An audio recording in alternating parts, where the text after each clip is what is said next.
Mari kita berdoa.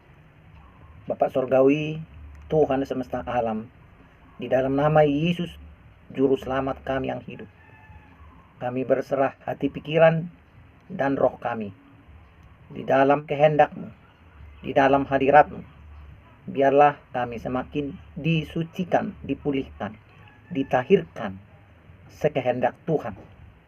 Firman-Mu biarlah kami mengerti oleh pertolongan roh-Mu, memimpin dan menerangi hati kami sekalian. Haleluya, di dalam nama Tuhan Yesus Kristus kami berdoa. Amin. Surat Yohanes pasal 1 ayat 1 sampai dengan 4. Demikian isi surat ini mengenai sabda yang memberi hidup, yaitu sabda yang sudah ada sejak awal mula. Kami sudah mendengarnya dan sudah melihatnya dengan mata kami sendiri. Kami sudah memandangnya dan sudah memegangnya dengan tangan kami sendiri. Ketika hidup itu dinyatakan, kami melihatnya. Itulah sebabnya kami memberi kesaksian mengenai Dia. Kami memberitakan kepada kalian tentang hidup sejati dan yang kekal, yang ada bersama Bapa dan yang sudah dinyatakan kepada kami. Apa yang sudah kami lihat dan dengar itulah juga yang kami beritakan kepada kalian, supaya kalian bersama kami ikut menghayati hidup bersatu dengan Bapa dan dengan anaknya Yesus Kristus. Kami menulis ini supaya hati kita sungguh-sungguh gembira. Saudara-saudara kekasih dalam nama Tuhan Yesus Kristus, kesaksian hidup dari Rasul dan pengajaran yang kita baru baca ini adalah mengenai satu kehidupan yang nyata, yang aktual, yang ilmiah, yang berhubungan dengan mata sendiri, berhubungan dengan tangan sendiri, berhubungan dengan rasa sendiri, bukan berhubungan dengan imajinasi atau tahayul. Nah, banyak hal di dalam kehidupan Kristiani itu, mereka berjalan dengan keyakinan tetapi tanpa fakta. Banyak agama-agama yang berbicara mengenai keagungan Tuhan, berbicara dengan mujizat-mujizat, berbicara dengan hal-hal yang ajaib dari kitab suci. Tetapi kenyataan itu tidak ditemukan di dalam kehidupan mereka. Bahkan mereka menjadi orang-orang yang ragu-ragu di dalam mempraktekkan siapa yang mereka kenal, Tuhan yang Maha Kuasa, Tuhan yang Maha Agung itu. Maka sebabnya kita sering melihat orang-orang yang percaya Tuhan yang ajaib, Tuhan yang membalaskan kebaikan demi kebaikan, tetapi orang tidak berbuat baik. Orang yang mengatakan bahwa Tuhan akan membalaskan pemberian kita secara berlimpah, tetapi kenyataannya orang takut memberi. Ada terlalu banyak orang yang begitu cendekia mengajar, tetapi apa yang diajarkan itu tidak dapat dijiwai ini sendiri. Ada banyak orang yang bergelar doktor, tetapi dia tidak sanggup menganalisa hal-hal yang bisa dianalisa seharusnya oleh seorang yang hanya lulus SMU. Saudara-saudara, itulah yang terjadi di dalam dunia agama, bahkan di dunia gereja.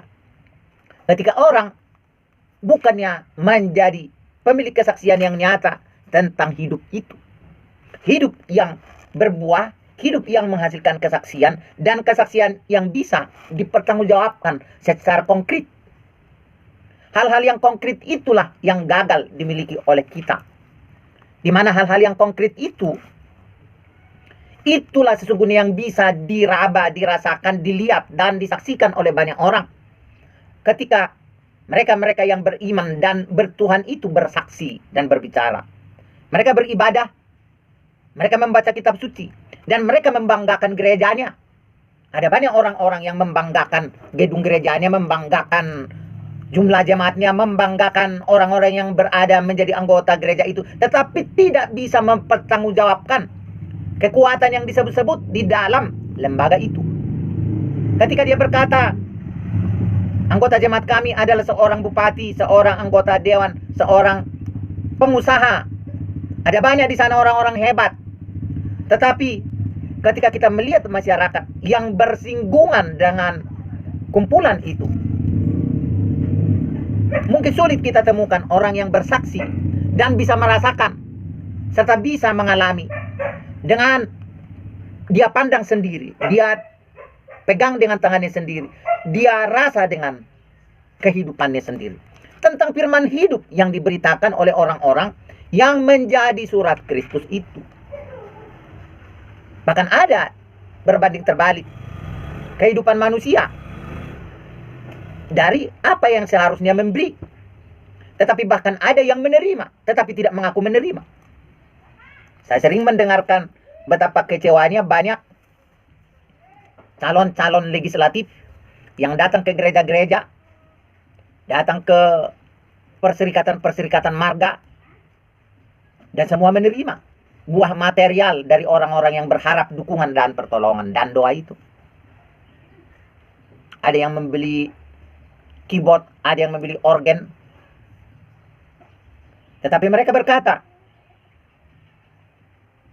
bahwa bukan urusan kami untuk berusaha supaya dia menang. Kami sudah berdoa. Betapa hebatnya orang yang cuci tangan itu. Waktu dia analisa, waktu diteliti, dia ternyata hanya berdoa saja. Dia sendiri tidak melakukan tindakan meskipun dengan tangannya sendiri. Bagaimana tidak mengerikan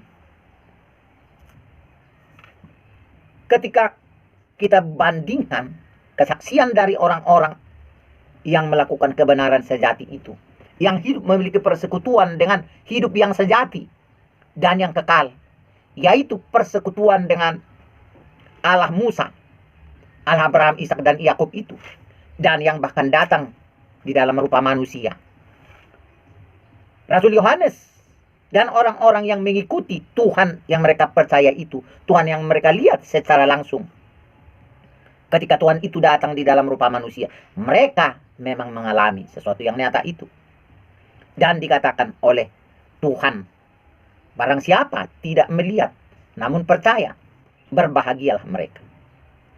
Kamu percaya karena telah melihat, tetapi berbahagialah mereka tidak melihat namun percaya. Tetapi kepercayaan yang berikutnya itu adalah percaya yang mengalami. Kepercayaan yang mengalami, kepercayaan yang bertindak, kepercayaan yang menghasilkan buah, kepercayaan yang bisa dibaca dan dirasa oleh orang-orang kepada siapa kita bersaksi itu. Tetapi bagaimana mungkin kita bisa bersaksi tentang apa yang kita terima kalau memang tidak betul kita menerima?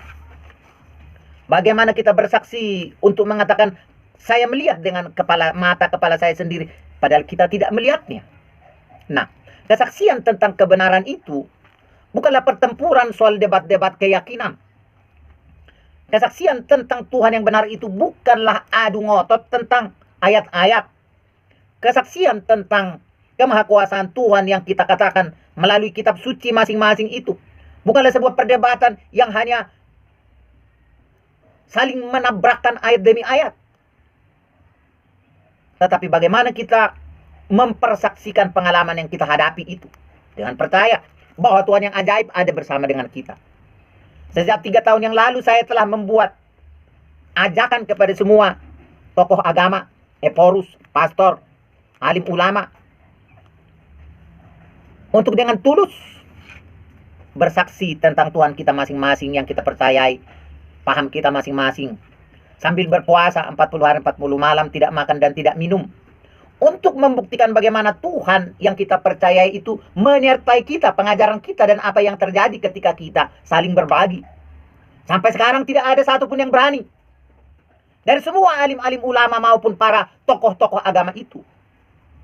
Lalu saya melihat, artinya bahwa orang masih hidup di dalam tahayul agamanya. Meskipun kita percaya bahwa Tuhan itu ada, kitab suci ini benar, tetapi ternyata kitab suci ini hanya tahayul buat sebanyakan orang. Ternyata kitab suci ini masih sebagai tahayul bagi orang-orang yang bersaksi tentang Musa dan tentang Elia dan tentang para rasul. Karena mereka hanya bisa mengatakannya dan tidak bisa mengalaminya. Tidak berani mengalaminya. Lalu bagaimana mungkin gereja bisa menyelamatkan orang demi nama Tuhan Yesus ketika gereja tidak sanggup mengimani apa yang dia perkatakan itu?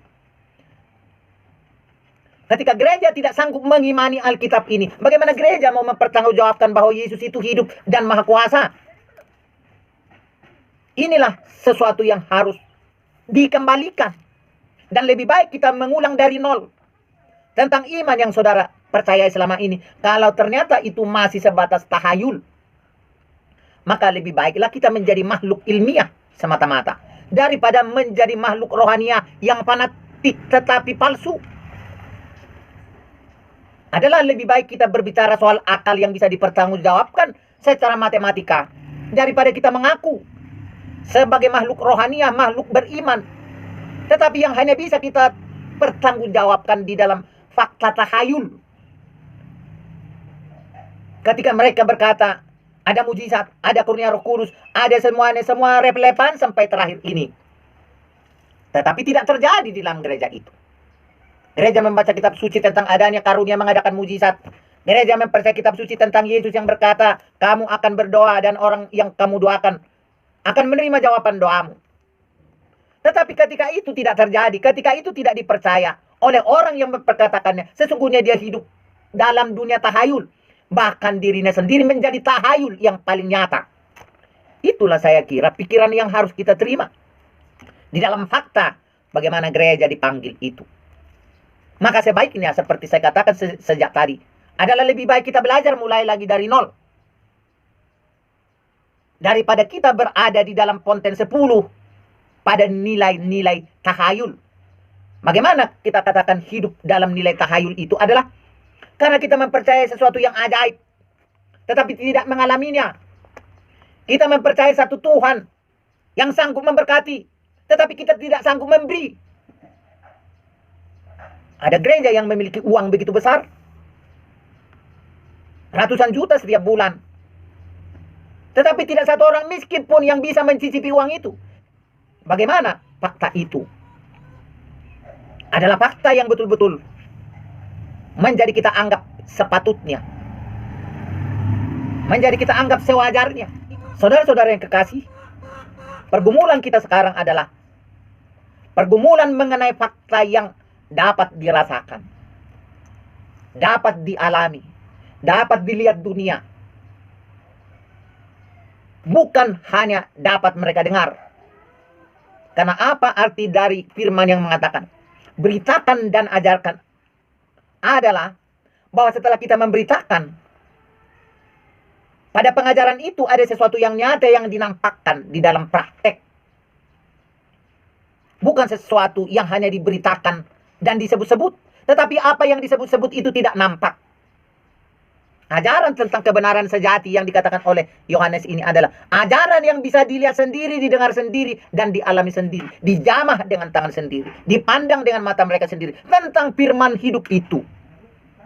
Firman hidup yang membawa orang kepada keselamatan itu. Itulah yang diberitakan kepada kita. Saudara-saudara yang kekasih,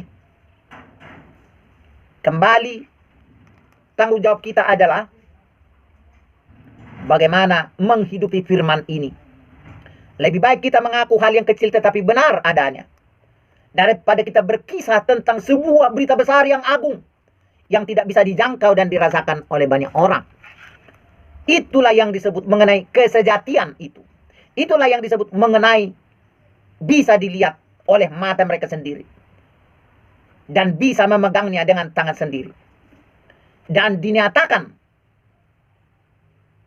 secara konkret. Maka nyatalah apa yang disebut firman hidup dan yang sejati.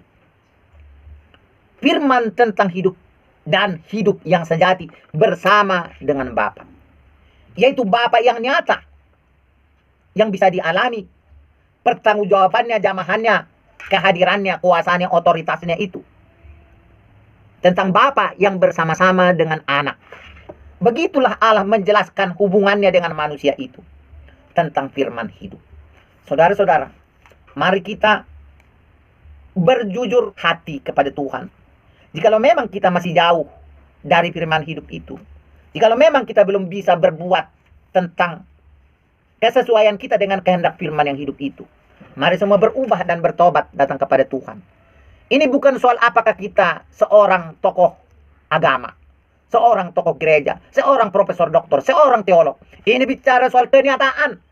Ini bicara soal apa yang bisa dirasakan oleh dunia, oleh orang-orang yang belum mengenal tentang firman hidup yang bisa kita praktekkan. Mari kita minta roh Tuhan menjaga hati kita, menguasai pikiran kita, sehingga kita menjadi pemilik dari kesaksian itu. Seperti Rasul Yohanes berkata di sini, tentang bahwa dia mengatakan, kami sudah mendengarnya, yaitu tentang sabda yang sudah ada sejak awal itu. Dan kami telah melihat dengan mata kami sendiri, dan sudah memandangnya, dan sudah dinyatakan kepada kami. Dan kami memberi kesaksian mengenai dia, sehingga kalian kiranya dapat mengalami hal yang sama dengan kami. Puji Tuhan. Haleluya. Bapak Ibu, mari kita datang kepada Yesus, firman hidup itu, supaya bisa kita saksikan pada kehidupan yang aktual dan faktual. Kita berdoa. Terima kasih Bapak Surgawi, untuk semua kemurahan yang besar yang Engkau adakan bagi kami. Ampuni kami untuk banyak hal di mana kami kurang memberikan respon seturut dengan takaran yang Engkau kehendaki. Kiranya Tuhan mengampuni kesalahan-kesalahan kami. Dan ketika kami berlambat-lambat di dalam mengikuti perintah-perintah-Mu, Bapa yang baik di dalam Yesus Kristus, tolonglah kami. Angkatlah iman kami, mental rohani dan pikiran kami sekalian. Kiranya semakin ditahirkan oleh kekuatan kuasa Roh-Mu, membela kami di hadapan roh-roh kegelapan, dan kami beroleh kekuatan dari Roh-Mu, Roh Kudus secara nyata, mengawasi hati dan pikiran kami, untuk menjadi saksi-Mu yang benar dan sejati tentang firman hidup. Haleluya. Di dalam nama Tuhan Yesus Kristus kami berdoa. Bapak, Ibu, Saudara sekalian, terimalah Roh Kudus yang memberimu kekuatan damai sejahtera dan mengawasi segala pikiran, akal, dan hatimu untuk diberkati dan dikokohkan menjadi surat Kristus dan menjadi saksi dari Yerusalem sampai ke ujung bumi. Tuhan mengurapi dan memberkati engkau sekarang sampai selama-lamanya. Katakan amin.